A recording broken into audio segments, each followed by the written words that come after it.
Hi guys, this is Sneha from Chennai. మేము fish మార్కెట్కి వెళ్తున్నామండి. ఫిష్ తీసుకోవడానికి కాదు, జస్ట్ చూడడానికని వెళ్తున్నాము. పక్కనే బీచ్, నీలాంగిరి బీచ్. ఇక్కడ ఫిషెస్ చాలా బాగుంటాయి బీచ్ దగ్గరే తీసుకుంటే అని తను చెప్పాడు. సో అందుకే వెళ్తున్నాం. ఒక స్వీట్ తీసుకున్నామండి ప్రజెంట్, ఏదైనా తాగిద్దాము అని. నాకు స్వీట్ నచ్చదు, ఇది కూడా మురళి కోసమే తీసుకున్నా. కొంచెం తాగేసి మొత్తం మురళికి ఇచ్చేసాను. ఇప్పుడు సముద్రం వచ్చేస్తుంది, చూడండి చూడండి ఎంత హ్యాపీగా ఆడుకుంటుందో సముద్రం. చాలా పెద్ద పెద్ద అలలు వస్తున్నాయి. ఇది నీలాంగిరి బీచ్, కానీ జియోగ్రాఫికల్ ప్రకారం ఇది బంగాళాఖాతం. తమిళనాడు పక్కనేగా బంగాళాఖాతం ఉంది. ఇది బంగాళాఖాతమే ఇంకా కదండి. మీరేమంటారు? మన ఛానల్ సబ్స్క్రైబ్ చేసుకోండి, లైక్ చేయండి, షేర్ చేయండి, కామెంట్ చేయండి. సముద్రం సౌండ్ వినిపిస్తా మీకు? ఎంత అల్లరి చేస్తుందో సముద్రం.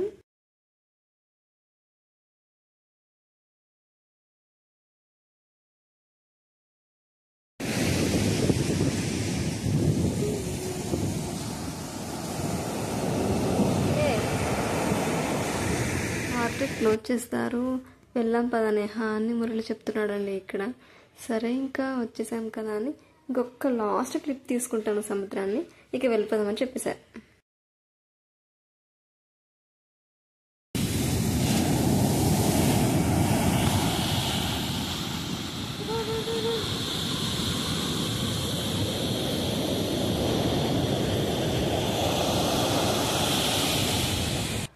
ఇదే అండి ఫిష్ మార్కెట్, నీలాంగిరి బీచ్ దగ్గరలో ఉంటుంది. ఇది చాలా రకాలైన ఫిషెస్ అక్కడే పట్టేస్తారు.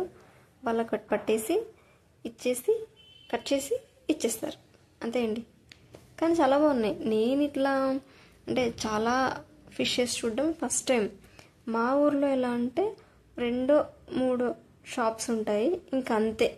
ఇంకా అక్కడే మేము తీసుకోవాలి. లేకపోతే ఇంటికి దగ్గర తిరుగుతూ ఉంటారు చూడండి, ఫిషెస్ తెచ్చాము అని, అవి తీసుకుంటామండి అంతే. ఇట్లా మార్కెట్కి వచ్చి ఇంత ఎక్కువ ఫిషెస్ని చూసి ఇలా తీసుకోవడం, ఇలా చూడడం నేను ఫస్ట్ టైం అండి. నాకు ఒక డౌట్ అండి, ఎప్పటి నుంచో ఉన్న డౌట్ ఇది. అదేంటంటే, ఏదన్నా సిచ్యువేషన్ వస్తున్నప్పుడు ఇన్కేస్ గొడవ అయినా ఏదైనా వాయిస్ ఫైట్ అయినా ఉంటుంది చూడండి, అప్పుడు పక్కన వాళ్ళు ఏమంటారో తెలుసా? నువ్వు అతనిలాగే లేక ఆమెలాగే మాట్లాడితే నీకు వాళ్ళకు తేడా ఏముంటుంది? వాళ్ళంటే తెలియక అంటారు, నువ్వు అలాగే అంటావా అని అంటారు. ఇప్పుడు వాళ్ళకి నాకు తేడా పెట్టుకొని ఏం చేయాలి నేను కదా? ఇప్పుడు తేడా ఉన్నంత మాత్రాన ఏం వచ్చేదేం లేదు, తేడా లేకున్నా ఏం వచ్చేది లేదు కదా. మరి ఎందుకు ఇలాంటి మాటలని అనే వాళ్ళని అననీయకుండా చేస్తారు? మాటలు అంటున్న వాళ్ళు మాత్రం హ్యాపీగా మాటలు అనేసి బై బై టాటా చెప్పి వెళ్ళిపోతారు. మనం మాత్రం వాళ్ళ అన్న మాటలు విని తీసుకొని బాధపడుతూ ఉండాలి. ఎందుకు తిరిగి ఎందుకు అనకూడదు? అంటేనేమో నువ్వు అలాగే అంటావా, వాళ్ళకు నీకు తేడా లేదా అంటారు. ఎందుకు అలా ఆలోచించాలి తేడా గురించి?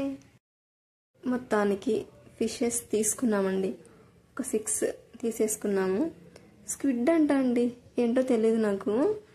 స్క్విడ్ చూడ్డానికి కూడా వెరైటీగా ఉంది, అది నీటికి కూడా లేదు కనీసం. అలాంటిది మురళి దాన్ని తీసుకుందాం అని అడిగాడు.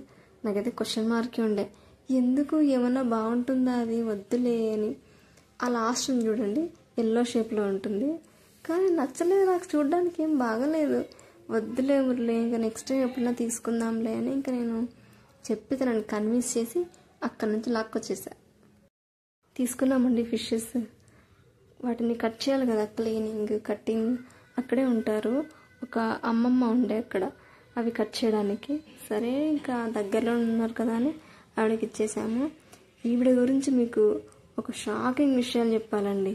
నిజంగా అంటే నేను స్టార్టింగ్లో ఏమనుకున్నాను, మా ఫిషెస్ కట్ చేస్తుంది ఆల్రెడీ, దారిలో వెళ్తూ ఉంటారు చూడండి, వాళ్ళని కూడా అడుగుతుంది ఏమని, మీరు రండి కటింగ్ చేయించుకోండి ఇక్కడ అని అడుగుతుంది. నేను అనుకున్నా, ఎంత వర్క్ మీద ఎంత డెడికేషన్ చూడు, ఎంత బాగా అడుగుతుంది వాళ్ళని, ఇలాగే అడగాలేమో, వర్క్ అంటే ఇట్లే ఉండాలేమో అనుకున్నాను. కానీ ఆవిడ మాకు చేసింది వింటే కనుక అయ్యో ఇట్లే ఉంటారా అనుకుంటారు. అది చిన్న విషయమే అయి ఉండొచ్చు మీకు, ఎందుకు నాకు అది నచ్చలేదు, అలా ఎందుకు చేసిందా ఆవిడ అని.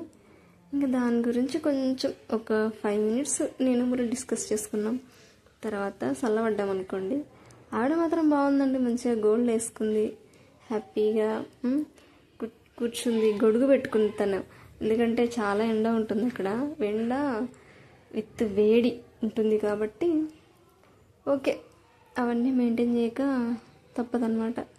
ఇప్పుడు కూడా మురళి ఇంకా స్క్విడ్ అడిగాడా, ఇంకా వద్దు అని చెప్పేశాను. మన ఛానల్ సబ్స్క్రైబ్ చేసుకోండి, లైక్ చేయండి, షేర్ చేయండి, కమెంట్ చేయండి. కానీ ఫిషెస్ని మాత్రం చాలా నీట్గా క్లీన్ చేసేస్తున్నారు. వాటి మీద ఉంటుంది కదా పెలుసా, దాన్ని అనడానికి రాదు, అయ్యో దాన్ని ఏమో అంటారండి. వాటిని తీసేసి చాలా నీట్గా చేస్తున్నారండి. ఇంకా అక్కడి నుంచి మేము స్టార్ట్ అయిపోయాము. అక్కడ బైక్ పార్కింగ్ అలాంటివి ఉండవండి. అక్కడ మేము వెళ్ళి మా బైక్ని వెతుక్కోవాలన్నమాట, ఎక్కడ పార్క్ చేసినాము మేము అని. ఇక ఇంతే అండి. ఈ అమ్మమ్మ గురించి నేను మీకు పార్ట్ 2 ఉంది, ఇది ఫిష్ మార్కెట్ పార్ట్ 2 ఉంది. నేను మీకు అందరూ వివరించి చెప్తాను.